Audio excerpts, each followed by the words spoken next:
Welcome back. This is episode number 352 of the Healthy Diabetic Podcast. I'm Coach Ken, and joining me as always is my good friend and diabetes partner in crime, Graham Hubbard.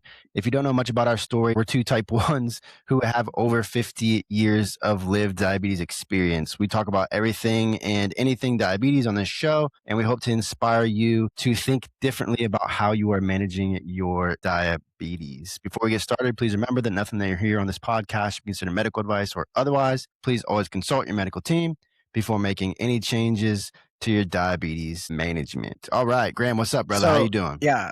Can you hear me okay? Loud and clear? Yeah, turn it down just a tad. You're a little loud there. Which one am I speaking? Yeah, man. Okay. We're having Graham is having technical difficulties now, right? now. We're good. Yeah, we're good now. Well, let's get to our first story, because the first thing that we have up here is something that's we used to talk about it. We talked about it a couple times. I think we even talked about it with Kelly when Kelly was on the show a long time with us. And I think it's very relevant, and I think it's something that people don't necessarily maybe like to talk about or think they can talk about or want to talk about. And it's like intimacy in diabetes. Like, we've talked about this a long time ago, and I think that this is a really important piece to kind of talk about, especially for me being a male. Like, it's in our DNA to want to be intimate with our spouse and want to be like, and I think that the really interesting thing to this is having the understanding and maybe even the planning to go into this without having a low blood sugar, going into this without having a high blood sugar. And I think that it's just an interesting thing to think about when, we live in a world where, sex is something that isn't really talked about in society. But for a type 1 diabetic, it could be it could be a really thing that is very, that like, I don't know how to say it really. It could be something that could be hindered if you're not in control, if you're not planning for it, if you're doing, things that like, oh shoot, I'm going low, or shoot, I'm going high, or oh, I don't feel good, or like it could hinder that intimacy. Has that happened to you before? First of all, I got to take a step back with you. I, whether this is factual or not, I do believe 100% in my head we have not had a real sit down and talked about this, because we've talked about it, but we haven't had a deep dive into it. But in the early years of topics and the way we did things when it was two type 1s, I think we got busy with other topics and creating our a show in a certain direction. I mean, not to call you out, but Ken used to tell me not to cuss, and then I'd go away for 200 episodes and this dude's dropping F-bombs, right? So it's things we were maturing. What was it? We were coming into our own or whatever. So yeah, we were trying to find our way. I don't shoot as I pull out my earpiece. But the reason I say that is I'm almost positive, because if we really have this conversation, this will take up the entire episode. So I'm laughing that you're jumping right to it. Ken and I share notes. And this one was jumping between other episodes if things got forgotten about. So A, I'm happy you saw that. But B, thanks to the power of AI, I did an AI prompt and I posted it in our notes. So, if you saw it, just the quick AI prompt and the things that came up, and I was like, oh yeah, this is all major things that, as you just said, we're just not talking about. And man, I didn't know the direction, but you just said it. And this is a very private, this is private but appropriate, and it's odd to most people, but I 100% plan my intimacy with my wife. 100%, dude. Not like on a calendar. I mean, when you're trying to get pregnant or something like that, it's a little different. But to take a step back, that was even more important to me when it was all right, time to perform and time to you got to be on the ladies' calendar and things like that. But to answer your question and to start this conversation, because I know we've never asked each other this, 100%. I got to plan it. It's got to be yo, are you good? Can you make sure you're good? What about you? Yeah, I mean, I don't plan it in terms of blood sugar wise, right? I don't plan it. I mean, but what I do is if am a little bit more hyper focused, right? If it is planned in terms of us like being together, even if it's just alone and not actually doing the deed, but just being intimate with each other, just being with each other, like I don't want diabetes to interrupt that space or that time, because we have 2 young kids. We don't get tons of those opportunities, right? So I think that for me, the most important thing is just being a little bit more aware and a little bit more hyper focused about my blood sugars. Like I just ate some food. Maybe I shouldn't take a bunch extra insulin because I need to also correct for like a small little high or something, right? So I'm not going to take that extra insulin. I'm just going to take the little bit of to cover my meal, right? Is it planned? Right? Do we have this doing the deed or just being intimate, just being with each other? Do we have that plan? Is it going to happen in a half hour? Is it going to happen in a couple hours?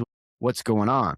Right? Because for me, the worst thing for me is like when we have 2 little kids and we don't really get a lot of alone time together. Like I don't want anything to interrupt that alone time, not feelings, not symptoms, not anything. So in terms of planning, I'm not like planning the blood sugars or the deed perhaps. I'm just more trying to be more hyper aware and hyper focused on, okay, if I go do the deed or if I am going to just be with her for the next hour or something like that, like, am I going to run into a position where I might go low? Because I don't want that to happen. I think I could almost argue against what you think you just said, though. Yeah. Would you take insulin and then jump right into a intimate situation? It depends on what my blood sugar is and depends on if I just ate food. That's just me. That's me. Okay, say you're perfect. Because if I'm getting ready to jump into the deed, let's just say I'm gonna go jump into the deed in the next 20 to 30 minutes, but I just ate 40, 50, 60 grams of food. I need something. That deed is not going to help a spike. Wait. Say what you just said again. Right. So say what you just said again. If I'm going to go do the deed, yeah, right, in the next 20, 30 minutes, whatever it is, okay, an hour, whatever it is, right, I know I'm going to have my heart rate's going to go up. I mean, let's be honest here. Yeah. Right. So, if I just ate something, right? If I just ate something, 30, 40, 50, 60 grams, whatever it is, if I just ate something and I need a little bit of insulin to help with that food, I'm going to take a little bit of that insulin. If I need to correct for a high and I'm also eating food, I might not go super aggressive on correcting for the high. I might not go super aggressive with how much insulin I'm going to take. For me, that's how I kind of navigate that. So are you considering the act of burning calories? Well, it's not calories. You're not, it's not the act of burning calories. Are you considering that in the act of, you might be like, getting your heart rate going and then I drop? Yeah. Yeah, but that's why I'm not taking all of the insulin that I would take if I wasn't about to go do the deed. I'm taking a little bit, right? So but I'm asking 2 different questions. Hold on. I'm asking 2 different questions. Okay. Are you also aware that you're going to go into, you're going to go into to the world of magic is happening, and you're gonna you're gonna be expending, I don't know how else to say it, you're gonna be like burning, you're gonna be exercising in a way. Are you aware that you're gonna be burning energies? Okay. So yes, that's part of the decision making process. That's why. Okay. Yeah. I've never thought of that. Is that crazy? Well, I've never maybe that works for you, but maybe that works for you. For me, it doesn't work because if I don't take, I'm a 2-pump chump, dude. That's why. Okay, whatever. I don't need to know about your 2-pump It's not a long act. It's not a long act for me. That's why. No, whatever, man. Okay, cool. Whatever. The idea is that you're being hyper aware and focused on sure. But it's fun to. So maybe hold on. So we're thinking about being hyper focused on the trends of the past. Okay. Right? The trends of the past for me. Your own personal trends and my own. Yeah, your own personal trends of doing the deed and what is the ultimate thing that happens if you have insulin on board versus not insulin on board. It's the same thing. Graham, it is literally the same thing when you go exercise. Do I need insulin on board? Do I not need insulin on board? Yeah. Right. So it's the same type of thing because you are getting your heart rate up. You are expending energy. I know it's a different type of intensity in some cases, maybe for you compared to someone else. No. But there's also a major emotional aspect of what's happening. And then there's like you got 100%. Because then there's also that, what is it? When all is done, you're hitting on different things in your brain. I'm having a brain fart today. I could sound so much more educated, but you're you're hitting on those neurons, those pleasure sensors and things like that, right? So like that affects people. Hold on this topic. Have you ever seen a drop in blood sugar because of like a long event? Yeah. Wow. And then I don't want to get too quickly on this topic, but this is like the big one for me. Like, I'm non-existent with low blood sugar. Mm-hmm. Are you same with you? Like I during could the be like deed, or like, dude, I or could be just like in general? I could be like flaccid. You know, Flaccid. like I can't even stay hard if I'm low enough. Is that the same for you? Sometimes. Really? Yeah. Have you ever had a moment where but that's why I said, like, the preparation planning for me is not even preparation, but it's just the planning, or it's the being hyper focused and hyper aware of what's going on, right? Mhm. Not all, you're not gonna know all the time, "Oh, yeah, I'm about to go do the deed. Yeah, let's go. I got a plan for this." No, you're not always gonna know that, right? But the idea is being just like anything that's important to you. That's like anything that you want to overcome or not happen, like in something that you don't want to happen. Like, you're gonna be hyper focused and hyper aware of that situation, right? So me and her not getting tons and tons and tons of alone time, not necessarily doing the deed time, but alone time together. I don't want anything to overcome that. Yeah. I don't want anything to be getting in the way of that. Totally. Like, so I'm going to be hyper focused. And to answer your question earlier about the lows, sometimes I'll just allow myself to go a little bit higher. Totally. So I'm not going to go low. Right. And I'll just deal with it later. That's also something that I've done before in the past, but because for me, again, it's like, it's this thought process for me is like, I don't get time with her. I don't get all the time that I would love to get with her because we have 2 little kids. 100%, we're parents. I don't want anything to get in the way of this. Yeah. So I'm going to be hyper focused on these blood sugars as much as possible. You said it pretty well. Like, you base it based on things that have happened in the past, like we all do with diabetes. Yeah. I go into sex the way I go to this podcast or an exercise or anything. Like, I have to be like, I prefer to be like 160, 170. Like, if I'm even, like you said, kissing 200, I'm like, whatever. Like, I'd rather get through and be my best. And you even said it. It's funny, knock on wood that we have such amazing marriages, but it is true. Sometimes I don't see my wife a lot where I want to have a perfect blood sugar just to sit and talk to her for an hour. So I don't have anything getting in the way. Like, you don't have anything to get in the way. Yeah. Man. And marriage, my wife has seen every version of a low blood sugar, and mostly she normally sees like, he needs a second, he needs time. And I don't want to fucking be that way. I want to talk and engage and blah, blah, blah. But no. And like I said, that is super private. People laugh about that. Like, you're old when you start to plan your intimacy. Pretty necessary. I'm sure I've blatantly told my wife that, and people listening to me, that's the best way to do it. Blatantly come out and say it. But she's obviously picked up on it over the time. Like, she'll say blatantly like, come out and say what?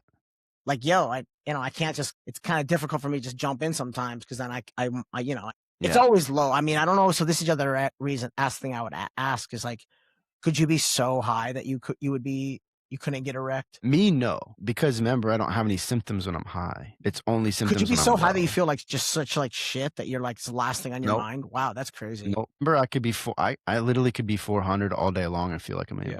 Yeah.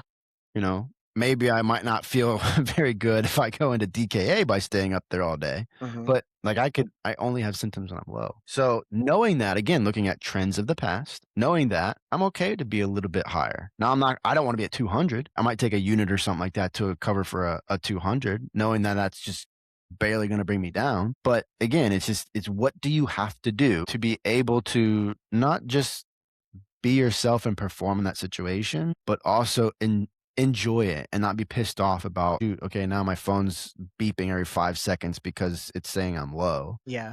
No one wants that when they're trying to be intimate with their spouse or their partner, whoever it is. I think that it's important to think about that. Now, I do want to bring this piece up too, because I think this is the other aspect, right? We're talking about us being diabetics and going into that situation. What might we do? What might we not do? But I think the other piece that's important to this is the communication between you and that other person.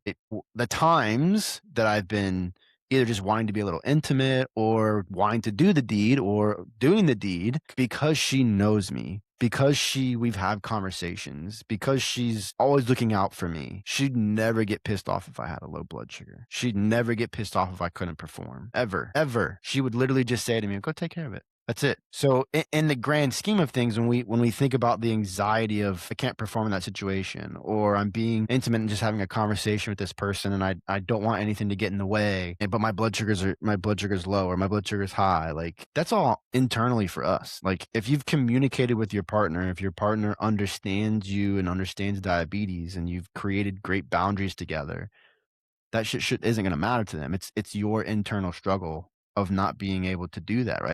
And it is, and it's an embarrassment thing. I can't perform for whatever reason, and it is. It's an embarrassment thing. I just like, oh, this is bullshit. What do you like? Why didn't you do better?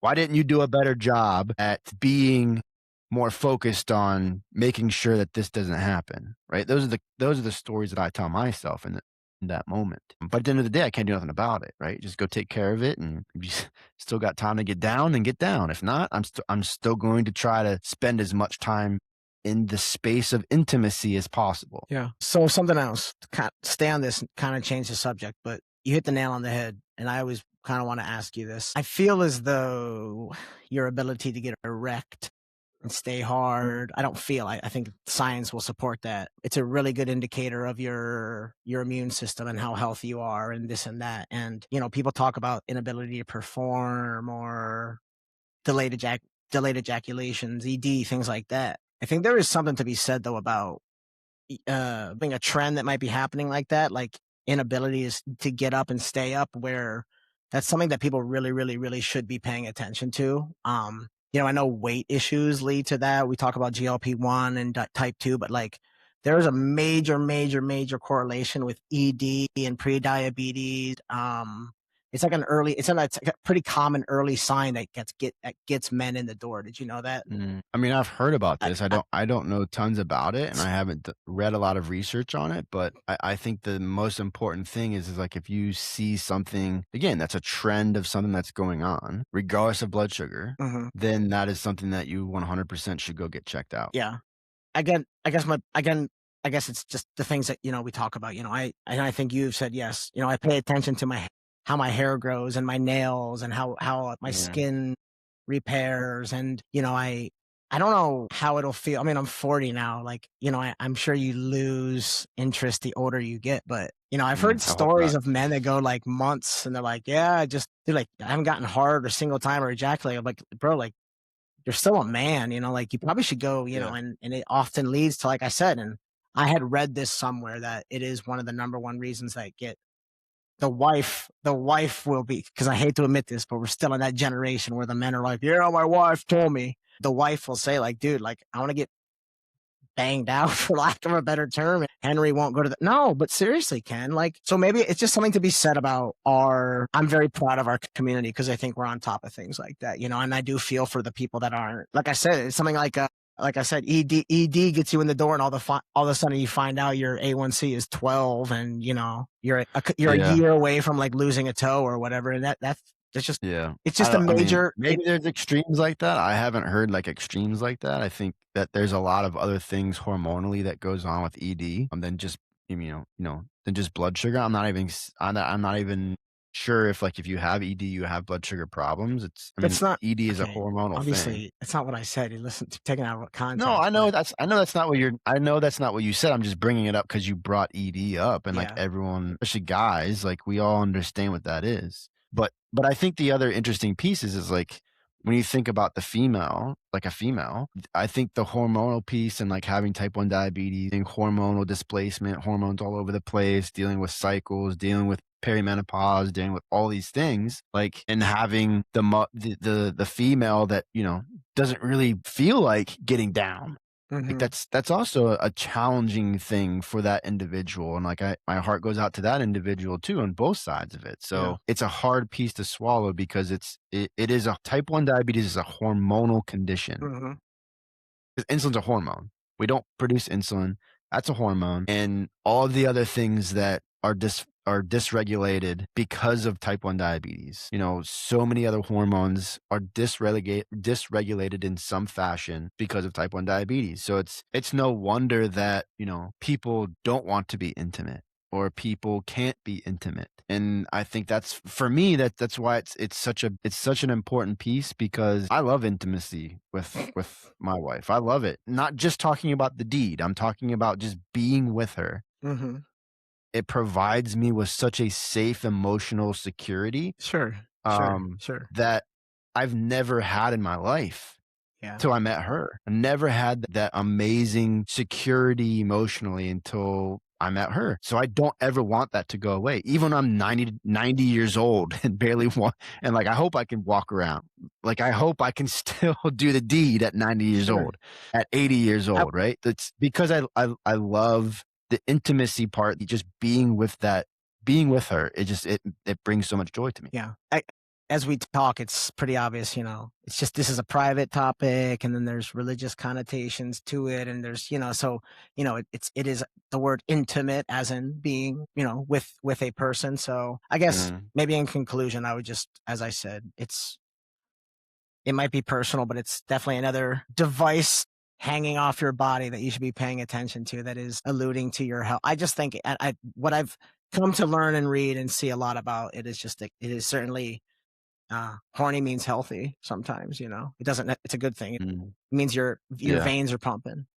I can end it on a funny story. I've definitely never told you this. The reason why I don't have a pump is I only had a pump for 6 months, and I've been diabetic for 32 years, and I've only had a pump for like 6 months. But I was like dating a girl in college at the time, and I got so sick and tired of taking it off that I was like, yeah, doc, I never went back. That's it. Yeah. And I've laughed. I'm like, dude, I was like, what, 22 at the time? Like, God, how much I've changed, but never. Yeah. That was the reason that got me off of a pump, dude. Did you like the pump outside of that? No, I hated everything about it. To this day, I hate the thought of everything about it. I can't get there, bro. Why? What is it? What is it about the pump? I'm curious. And I'm sure all the listeners are very curious too, because I guarantee. Well, this will be the first seven dumb or eight, answer. Seven or eight out of our listeners probably wear a pump. A lot of dumb answers that I'm going to give you. My first dumb one is that everything seems to be on the back of people's arms and stuff like that. So I can't do that. So you have a billion other places in your body that you can. That's okay. Use. That's what I'm saying. That's okay. Yeah. Like it can be like hidden. An insulin pump. It can be like hidden. Yeah. Why can't it? Huh? Why can't it be hidden? I don't know. I always see. I can't. Well, why can't my CGM? Well, you see most of. Why can't my CGM not be on the back of? I haven't been putting it on the back of my arm. Yeah, you can put the CGM wherever you want. You can put an insulin pump wherever you want. Okay. I'm just saying. Hold on. Right? Let me go down the list. Every time he's stupid answers. I didn't think that was a stupid answer, by the way. I didn't think that was a stupid answer. I just find I don't know. It seems restrictive. It seems like there's more to be doing and like looking at and like. Now we're getting like to it. It's tech. I want to do as much as I can to not get in bed with technology. Like I want to enjoy the world that we used to live in while everything changes. And like I just don't. I don't know. I don't know. Get it. I want to be old school, dude. The most fun discussion or comment you've made is talking about those guys in Australia or whatever that are just like free birds like me that are like going back to like testing. Some of them don't even do like one of them. I think I interviewed a surfer and a lifeguard from Australia. One of them had an insulin pump and the other one didn't have. Or no, I'm sorry. Both of them was on MDI. Were on MDI or are on MDI, and one of them had a CGM and the other one did not. Yeah. Which I thought was like, dude, this is awesome. Yeah. No, that's my. I just wouldn't want to prick my finger all the time. That's my answer. I mean, yeah, I just know how much data I need in front of me to make decisions. Like that's why I love having just on my phone, because I'm on my phone all day long with calls and like everything I'm doing every day. Yeah. So it's like being able to pull up the Dexcom app and see, even if it's like wrong or whatever. God. Well, don't forget. Being able to see that number is like really important to me. It's really important to my management, and the fact that I would have to like, okay, hold on, let me pull my glucose monitor out, let me prick my finger, let me do this 12 to 15 plus times a day. As I keep trying to say, bro, we're just talking about the insulin pump, though. I'm happy with my CGM. No, I do like the CGM. But in terms of a pump, to be honest with you, this is probably my most judgmental answer. I just don't think it's necessary. Personally. I just think it's. Well, it's because you figured out what works on MDI. A different type of personality. What? Yeah, it's because you figured out what works for you on MDI. Yeah. If you were out of control, that would not be your answer. How much you might not want or like an insulin pump, if you were out of control Not out of control. on MDI. No, hold If I on. was If less you were out of sensitive to control. insulin, I would say that. No, but the sensitivity to insulin doesn't matter in this situation because we're throwing up a mental barrier on why not to be on an insulin pump. And we both have this. Now, I don't want to be on an insulin pump for 2 reasons. One, because it is somewhat restrictive. Regardless if you have the Omnipod where it doesn't have a wire or a tube, or if you're on a pump that has a tube, it's somewhat restrictive. It's another device on you that you have to change every 3 days, right? How much more control that you might have or might not have, okay. The second reason is because I have really figured out what works using Afrezza and MDI. So why would I go back to something that I feel is somewhat restrictive? Like those are my 2 reasons, right? And it's kind of the same thing for you. You have success. You're having lots of success on MDI. Why go back?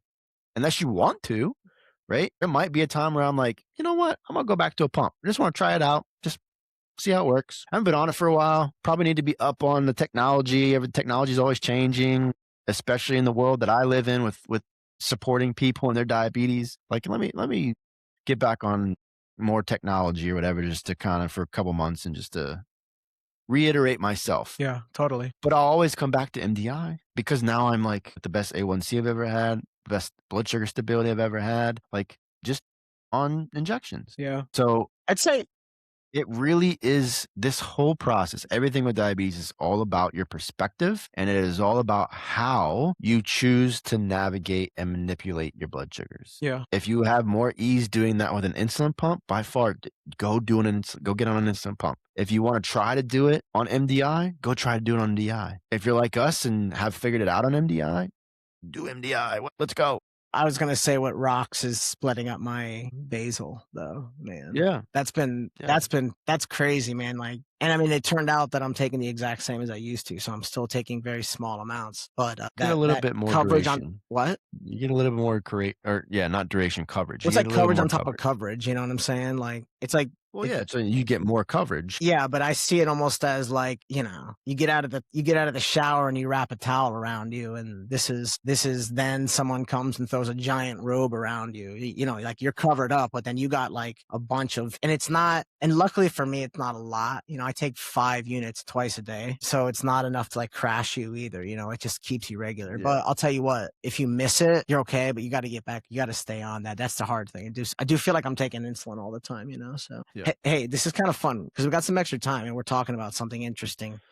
And I hadn't read about this, but this came out somewhat recently, and just funny that we never thought about this. A once a week basal insulin. Yeah, I saw that article. That was just for type 2s, right? But it is.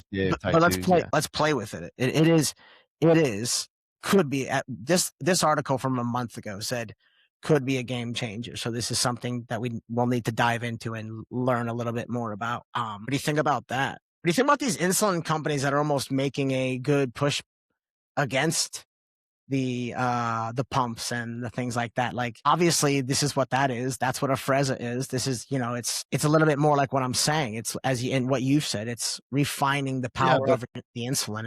Is it not? So I don't think it's refining the power of the insulin because remember, basal and bolus insulin is 2 totally different That's fine. things. We're talking here about a basal then. Yeah, it's talking about basal, and it's also talking about how we can use some type of slow acting, which is what basal is, slow acting insulin in type 2 diabetics, instead of maybe doing something like metformin. The question becomes the reason that something like metformin or Ozempic or some type of GLP-1 is so good for a type 2 diabetic is because it helps with insulin resistance. It helps open up the cell to be able to get more sugar to break down, right? So I think that's the interesting piece about this, because if you introduce something like this into that population where it's now you're just getting 24-hour basal, almost like you're having a drip of insulin, that's cool. But it goes back to my red flag that I talked about last week with taking GLP-1 medications, where we're taking this GLP-1 medication and overriding or supplement, or maybe even you can argue supplementing your current GLP-1 that is in dysfunction, that isn't working properly, does that mean you can't ever go off of that drug? It's the same thing here. If I'm insulin resistant and I'm taking as a type 2 or even as a type 1, if I'm insulin resistant and I'm taking a drug like this, okay, and it's supposed to help with keeping my levels more stable, my blood sugar is more stable, that's great. But have you dealt with the underlying issue, which for a type 2 diabetic is predominantly, probably, not every single case, but probably because of exercise, their lifestyle, and food. So this is great that we're coming up with these alternative supportive measures for chronic illness, but it's all drug related. It's not lifestyle change or behavioral change. That's what we need to attack first, is because it doesn't matter how much, I think it doesn't matter how much weight that you lose on GLP-1. It just doesn't. Because if you're not fixing the underlying problem of why that happened, whether it is because you don't exercise or because you have a really shitty relationship with food, or it's a hormonal thing. Is it a hormonal thing? Because a GLP-1 is not going to fix all the hormonal problems that you have. And I would argue that probably 7, maybe 8, maybe even 9 out of 10 people have hormonal dysfunction. Even if you don't have a chronic illness or an autoimmune disease, you have hormonal dysfunction because of the way we live our life, because of how sedentary the United States is, and even probably most of the world, and on top of how we eat food and how we prepare food and how readily available ultra processed foods are, right? So I believe that all of our chronic illness that we have could maybe not 100% be solved, but a high percentage be solved by just attacking those two things. Being able to move more and looking at the food source. I mean, you can also talk about stress and all that other stuff too, because that's a hormonal disruptive thing. But I think we could fix so much of our problems, chronic illness, by just looking at food supply and exercise. Hey, we never get to do this. Watch my screen. I want to show you this. I'm about to screen share something. Can you see this? I see a black space. Okay, yeah. Here we go. Yeah, turn it up. Of course, an ad. All right, can you hear this? This is a president. Yeah. Sorry. All right. Well. Wait, so listen, don't worry, because I wanted to comment on what you were saying anyways. I don't disagree with you, but reading about this and seeing it, for people that want to look it up, it's AUIQLI. Awiqli. It's the drug.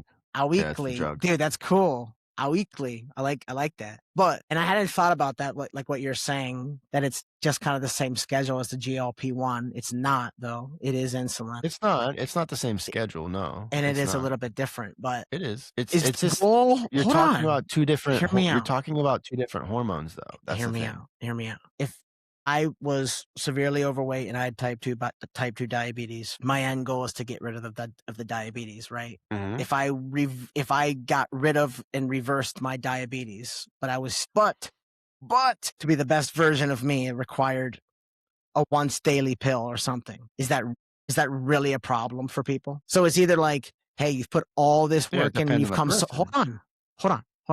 You've come so far and you were at danger zone. You know, if you've ever seen the movie The Whale? The Whale is what Brendan Fraser won the Academy Award for. That's a fantastic movie. I really, really enjoyed that. People should watch that movie. But if you're in a horrendous position with your weight and your life and your lifestyle, and you come so far, why would people care if they took a battery of things? Like, yeah, that's kind of. Do you want me to ask that? Do you want me to what? You know what got me? I've told you. Well, listen. The fun part is Ken and I will never agree, and that's what we love about each other. But true. That same idea is what has gotten me on medication for the rest of my life, and I'm not worried to be on, like, because it's like, well, if I got to do it for diabetes and I got to be the best version of myself, I could take something, you know? Yeah, but yeah, man. I just think your brain and your beliefs and what you think are easier said than done sometimes. You know what I'm saying? It's not easier said than done because it's not easy whatsoever. What I tell people, I said it's easier said. Easier said than done, which means that across the board, Ken. You've done it for yourself. You're saying that it's easy. Easier said than done says it's like, if it was able to happen, it would be easier. Well, answer me this. Has it been easy for Ken? Or did Ken decide that he was gonna, like, is your personality the type that it's been, like, I think about this all the time. I'm like, why is it just come so easy to me? Like, maybe I'm just geared that way. So I would say that's exactly what it is. It comes easy to you because you so are wired that way in the way you manage your that's my diabetes. point. Across the board, everybody other than myself, it's easier said than done to apply the same things that I've applied to myself and expect the same results from John, Michael, and Henry. Yeah, because you're a different person than John, Michael, and Henry. But You're what dealing works with for different me, things. what works for me is guaranteed not going to work for all three out of three people, even. And that's a very small number, right? Not necessarily, though. It's not necessarily not guaranteed. So this is my point to this, Graham. What you're saying is it's a great point. So I don't want you to think like it's not a great point. All I'm saying is every single person that's living on planet Earth is their own unique person. We have our own unique genes. We have our own unique way of living. We have our own unique personalities. We have our own unique health or chronic illness. And each one of those components are going to manifest in this world in a specific way based off of so many different factors. So what I mean by this is to sit here and say that one thing is not going to work for John, Dick, and Harry, right? That can't be the case, because for John, MDI might work, but for Harry, it might not. For John, being on a CGM might not work, but for Harry, it might. For John to go exercise and run every single day might not be in the cards, but for Harry, it might be, right? So this is the point. So for John, for the person that can't, for some reason, go exercise every single day in the way that that person should be exercising, for that person, doing something is better than nothing. Where for Harry, he has the ability, he has the opportunity, there's nothing getting in his way to go exercise every single day and the way he should be exercising. So there's no excuses. But for John, there is. You see what I'm saying? So like each person is completely different. The way your insulin sensitivity is probably, it is very different than what my insulin sensitivity is, how it works throughout the day. When do you exercise and what are you doing throughout the day that's helping to improve that insulin sensitivity? How you're consuming food, how much sleep you're getting, all these things that we always talk about of the things that improve insulin sensitivity. But for John, who doesn't have the ability to go exercise, which is something that's going to dramatically increase insulin sensitivity, maybe he can only go walk. He doesn't have access to a gym. He doesn't have access to resistance training.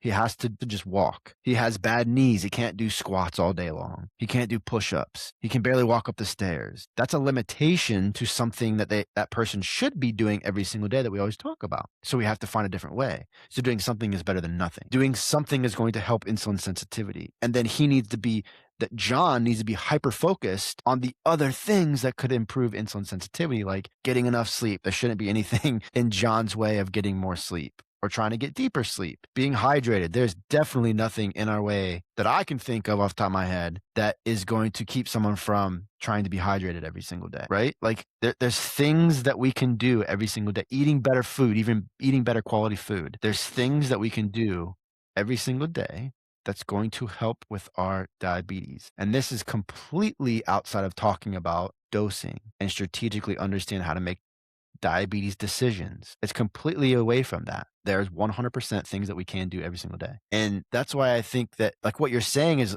I completely understand what you're saying and I agree with you, but I think that we have to make sure that we are saying not every single person is created equal, regardless of diabetes or not. How you live your life is completely different. How I live my life. Your principles and your values are completely different about my principles and my values, and how we move through the day and live our lives. And that's okay. Just like we're saying, like, both me and you would rather be on MDI, and it's like, I would never go on a pump ever again because I'm doing so well on MDI. Why would I put myself in that restriction unless I'm a crazy person like I am and want to just do some more experiments with pumping? I could do that. But outside of that, like, what is the value? What is the value of pumps? What value is that going to bring to my management, to my life, to my mental health by being on a pump? Not much, because I'm already successful on MDI. So, like, all of these things I think are very important for everyone to think about when they think about, well,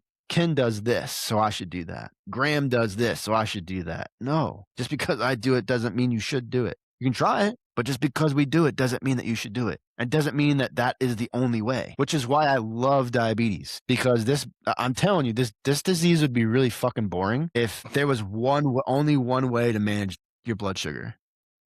It'd be really freaking boring. Yeah. And it would be monotonous. Well, but there isn't. And I will credit Ken. Probably one of the most important days of my life with diabetes was when I went out to lunch with Ken when we first met. And I said, like, diabetes, we're just doing what everybody else should be doing. He just loved that. He just loved that. Yeah, I do. I still love that to this day. Yeah. No, but I think about that though in this context of this. I do my wish for humanity is that everybody could just and this is kind of like the belief with that pill is get to be the best version of yourself and see how amazing it feels. And let your psyche take over. And this is it's like a combination of what Ken and I believe. Is I just do believe is do whatever it takes to get yourself to look in the mirror and be like, hell yeah, this feels damn good. I feel good. This felt good, and just never change, And this is why we say it's this is to wrap it all up. It's back to easier said than done comment. I do wonder why it's so hard for people. But then I'm like, let's play a little catch 22. What if I didn't have diabetes? What would I like? Would I be? Would I be? Yeah. What would I be? I've said this before. I don't think I'd be alive. I'm convinced I wouldn't be alive if I didn't have diabetes. Right. I would have done something really stupid, or I'd have gone into the military, and just done a bunch of tours, and eventually like Forrest, not in Forrest Gump, Lieutenant Dan. You remember Lieutenant Dan? Lieutenant Dan. Yeah, because I was I'd have been fourth generation military, something like that, or bought a fast car. What about you? You think you think your life would have been a lot different? Yeah. Negatively? You'd have treated yourself worse? Not necessarily. Because you were already into fitness and stuff at that point, right? Well, I got into fitness right when I was diagnosed. But regardless of that, my life would be 100% different. I don't think that I would have the control over my diabetes that I do now if I wasn't doing what I'm doing now. Because doing what I'm doing now in terms of you mean professionally, being a supportive voice, being a supportive voice for everyone that lives with type 1, it's forced me to learn different things. It's forced me to see different perspectives. It's forced me to hear other people's thoughts on how they deal with it. And I would have never done that if it wasn't for the podcast, wasn't for trying to be in this supportive educational space for people. So I don't personally think that I would have been in the control that I have, and being hyper focused on how I control it from the mental aspect, right? I still think I would have figured it out, and I would have been, I would be moving through life in a totally different way. I like this show. Can I give you an honest answer? Yeah. Because I know I'm the best version of diabetes. Yeah. I know keep telling yourself that. I'm literally the greatest version of diabetes, and I like to just talk about it and pump my chest. Okay. And brag. You're the best version of yourself. Nah, I'm here for one reason. This is a competition, and I'm the best. My numbers might not say that. My numbers might not say that, but my attitude does. But that's what it matters. The thing is, and I think everybody, again, to quickly wrap, if there's a journey worth taking, definitely have an awesome doctor. I'm super stoked about. I just saw that I have, because she and I are doing a couple 3-monthers. So it's really fun to have a doctor like that, And sometimes new relationships even might challenge you in a good way. If you've had the same doctor for a long time and just, whatever. This was a great conversation.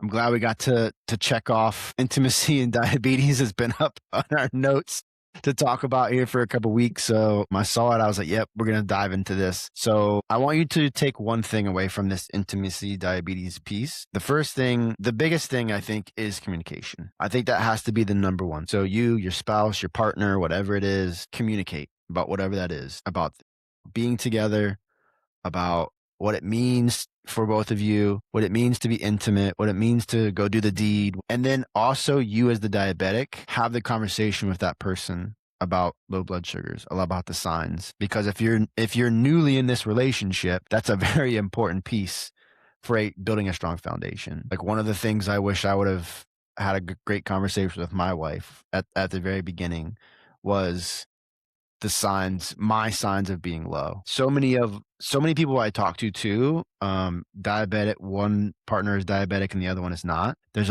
sometimes a lot of turmoil in that relationship because of alarms, because of lows, because one partner thinks that the other partner thinks that they're being more hyper focused than the person that actually has diabetes, and like the conversations and the stories that are go back and forth. Like, so it's important to communicate about that stuff. Thank you everybody for listening. Graham, as always, thank you so much. We'll see you everybody back on Wednesday, p.m. Eastern Standard Time, to check out the live. If you're listening to this on the recording and you want to get live, we go live where you can come on, ask questions, jump on. The link is in the show notes to be able to jump on every single week.